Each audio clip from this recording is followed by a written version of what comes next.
Hi friends, spoken ఇంగ్లీష్లో ఈరోజు simple present tense positive sentences form చేయడం నేర్చుకుందాం. ఇందులో 2 ఫార్ములాలు ఉంటాయి. మనకు టెన్సెస్లో 7 సబ్జెక్టులు ఉన్నాయి. I we you they, he she it. ఈ 7టిలో ఐ వి యు దేకు ఒక ఫార్ములా, హీ షీ ఇట్కు ఒక ఫార్ములా ఉంటుంది. ఈ 2 ఫార్ములాలు గమనించి గుర్తుపెట్టుకోవడం వలన ఈ యొక్క simple present tense positive sentences పూర్తిగా అర్థం చేసుకోవచ్చు. మొదటగా సబ్జెక్టు ఐ వి యు దేతో ఏర్పడే ఫార్ములా చూద్దాం. Subject plus V1 plus object లేదా ఎక్స్ట్రా వర్డ్స్. ఇక్కడ మనకు V1 అనగా వర్బ్ యొక్క మొదటి రూపం. మనకు వర్బుకు మెయిన్గా 3 రూపాలు చెప్పుకుంటాం: V1, V2, V3. For example, go అనే వర్బు 3 రూపాలు: గో, వెంట్, గాన్. గో వచ్చేసి V1, vent V2, gone V3.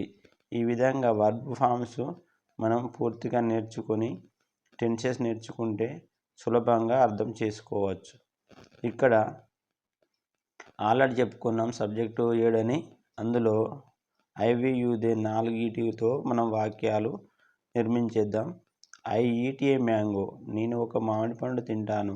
We eat a mango, మేము ఒక మామిడి పండు తింటాము. యు ఈట్ ఏ మ్యాంగో, నీవు ఒక మామిడి పండు తింటావు. దే ఈట్ ఏ మ్యాంగో, వారు ఒక మామిడి పండు తింటారు. ఇది మొదటి రూపం. రెండవ ఫార్ములా వచ్చేసి హీ షీ ఇట్. వీటికి ఫార్ములాలో చిన్న డిఫరెంట్ ఉంటుంది, అది గమనించగలరు. Subject plus V1 plus S లేదా ఈఎస్ ప్లస్ ఆబ్జెక్టు లేదా ఎక్స్ట్రా వర్డ్స్. ఇక్కడ అదనంగా మన ఫార్ములాలో ఎస్ లేదా ఈఎస్ అనేది యాడ్ చేయడం జరిగింది. ఈ తేడా గమనించినట్లయితే ఈ యొక్క సింపుల్ ప్రజెంట్ టెన్స్ పూర్తిగా అర్థం చేసుకోవచ్చు. ఇక్కడ వాక్యాలు చూద్దాం. He eats A mango. ఈ యొక్క మనం ఈట్ అనే వర్బుకు ఎస్ యాడ్ చేయడం జరిగింది. అలాగే షీ ఈట్స్ ఏ మ్యాంగో, ఇందులో ఇదే ఈట్ అనే వర్బుకు ఎస్ యాడ్ చేయడం జరిగింది. ఇట్ ఈట్స్ ఏ మ్యాంగో, ఈ పదంలో కూడా మనం వర్బుకు ఎస్ యాడ్ చేయడం జరిగింది.